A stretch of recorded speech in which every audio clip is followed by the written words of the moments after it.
Hi friends, అందరూ ఎలా ఉన్నారు? నేను మీ లావణ్య వేమ్ల.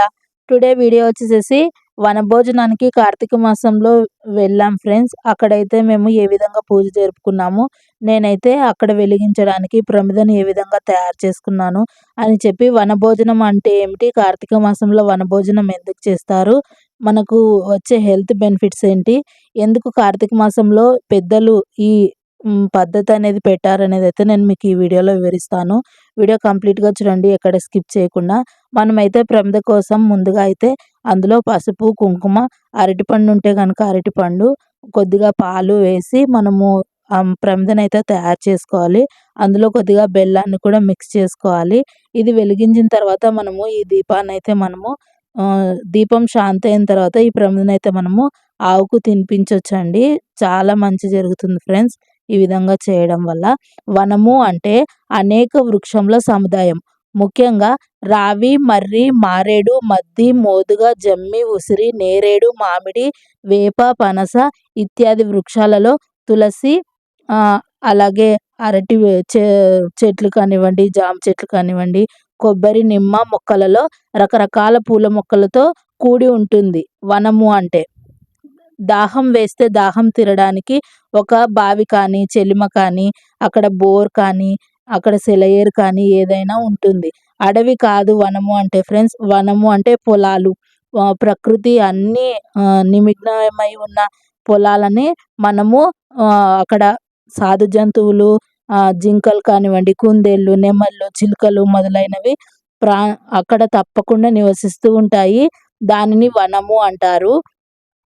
అలాంటి దేవతా స్వరూపాలను మనము పూజించడం ద్వారా చెట్లు కానివ్వండి, మొక్కలు, జంతువులు ఇవన్నీ మనకు దేవునికి ప్రతిస్వరూపాలు.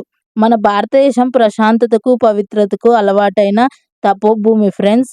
మనమైతే నిర్భయంగా విహరించడానికి అనువైన ప్రదేశాలైతే మనకు మన సంస్కృతి అయితే ఇచ్చింది. అట్టి వనాలలో మనము సంవత్సరానికి ఒకసారైనా ప్రత్యేకంగా కార్తీక మాసంలో దర్శించాలి అని పెద్దలు నియమం పెట్టారు. ఇది పూర్వీకుల నియమం ఫ్రెండ్స్. ఇందుకు ఆధ్యాత్మిక, ఆరోగ్య, ఆనందకరమైన కారణాలైతే ఎన్నో ఉన్నాయి. అవి కార్తీక మాసం నాటికి వానలు అన్నీ తగ్గిపోయి వెన్నెల కాస్తూ ప్రారంభమవుతూ ఉంటుంది. చలికాలం అప్పుడే మొదలవుతుంది. మానవ శరీరం ఆరోగ్యాన్ని, ఆనందాన్ని, ఆహ్లాదాన్ని కోరుకునే మాసం. ఈ మాసంని కార్తీక మాసం అంటారు. శివకేశవులకు ప్రీతికరమైనది. అందుకే ఇరువురి భక్తులు అంటే విష్ణుమూర్తి భక్తులు కానివ్వండి, శివభక్తులు కానివ్వండి, అందరూ కలిసి పూజ జరుపుకోవాలి అని ఈ నియమం అయితే మనకు పెట్టారు. మొక్కల గురించి ప్రాణవాయువు ప్రకృతిలో విహరింపజేసే మాసము ఈ మాసం అయితే. ఈ మాసంలో వనవిహారం చేయడం చాలా మంచిది. అలా వెళ్ళిరండి అంటే ఎవరు వెళ్ళరు ఫ్రెండ్స్. ఇలా ఏదైనా ఒక పూజ ద్వారా వనభోజనాలకి ఇన్వైట్ చేస్తే దేవుణ్ణి ప్రార్థించినట్లు ఉంటుంది.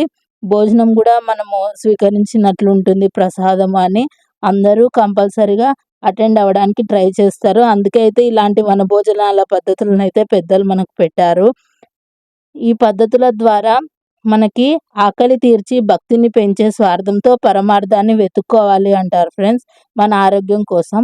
మహావిష్ణువు కొలువై ఉన్న ఉసిరి చెట్టు కింద సూర్యోదయానికి పూర్వమే వెళ్ళి ప్రార్థించి మనము పూజ చేసుకోవడం చాలా శ్రేయస్కరం. సామూహికంగా కలిసి అందరూ సంస్కృతిని పాటించి శాకాహార భోజనాన్ని స్వీకరిస్తారు.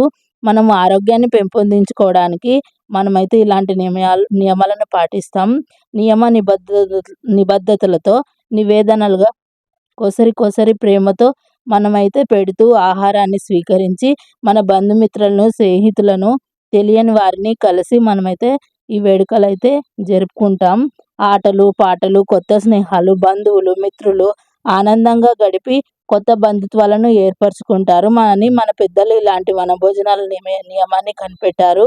ఇదొక్కటే కాదు, కార్తీక మాసంలో శాలిగ్రామాన్ని దానం చేయడం, తులసిని పూజించడం, బ్రాహ్మణులను ప్రార్థించడం, బ్రాహ్మణులకు మనకు తోచింది దానం చేయడం, దీపదానం చేయడం, వస్త్రదానం చేయడం, మనము నదీ స్నానం చేయడం, జపం, పూజ, ఏకాదశి వ్రతం, దీపం ప్రాముఖ్యత, ముక్తిని ప్రసాదించే కార్తీక మాస కథలు, సోమవార కథలు, ఏకాదశి పూజ, కార్తీక వ్రతం, వితంతువుకు స్వర్గప్రాప్తి ఇచ్చే కథ, అజామికుడి కథ, పోలి స్వర్గానికి వెళ్ళిన కథ, ఇలా ఒక్కటి కాదు ఫ్రెండ్స్. కార్తీక మాసాన్ని గుర్తు తెచ్చుకుంటే కార్తీక పురాణం అంతా మనకు గుర్తుకొస్తుంది.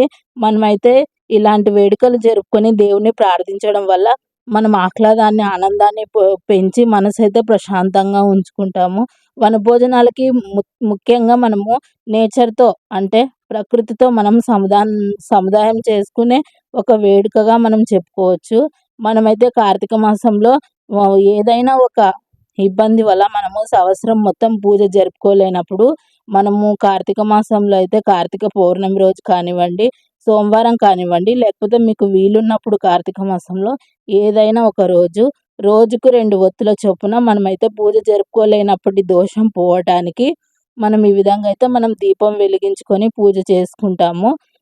మనము మనకు కుదరకపోతే ఇంట్లో టెంపుల్‌లో కానివ్వండి, లేకపోతే సత్యనారాయణ స్వామి పూజ జరిపిన చోట కానివ్వండి, ఏది లేకపోతే ప్రాణప్రతిష్ఠ చేసిన ఉసిరి చెట్టు కింద కానివ్వండి, వెళ్ళి మనం అక్కడ చెట్లను ప్రార్థించి, దీపాలను వెలిగించి, ప్రకృతిని నమస్కరించి మనమైతే మన పూజ చేయని దోషాన్నయితే పోగొట్టుకోవచ్చు ఫ్రెండ్స్. 365 ఒత్తులు ఎవరైతే వెలిగించి ప్రార్థిస్తారో వాళ్ళకి సంవత్సరం మొత్తం పూజ చేసిన ఫలితం అయితే కలుగుతుంది.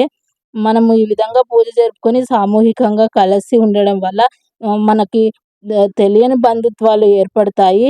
దూరమైన మిత్రులు సమీపమవుతారు. అలాగే మనకి కొద్దిగా ఆరోగ్యాన్ని, ఆహ్లాదాన్ని కలిగిస్తాయి. ఆటలు, పాటలు, పిల్లలు అందరూ కలిసి ఆనందంగా ఉంటారు. సంవత్సరానికి ఒకసారి ఈ విధంగా జరుపుకునే వేడుకలు అయితే కంపల్సరీ అటెండ్ అవ్వాలని పెద్దలు ఈ విధంగా వనభోజనం నియమాన్నయితే పెట్టారు. మేమైతే రాయచూర్‌లో మా హస్బెండ్ వాళ్ళ ఫ్రెండ్ అయితే వాళ్ళు సత్యనారాయణ స్వామి పూజను జరిపించారు. మేము చాలా బాగా వెళ్లి సెలబ్రేట్ చేసుకున్నాము.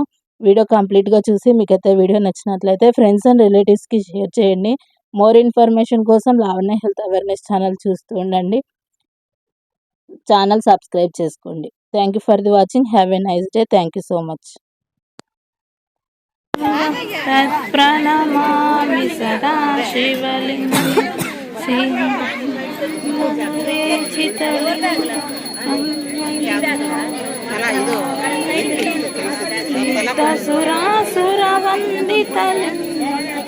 ప్రణమామి సదా శివలింగం.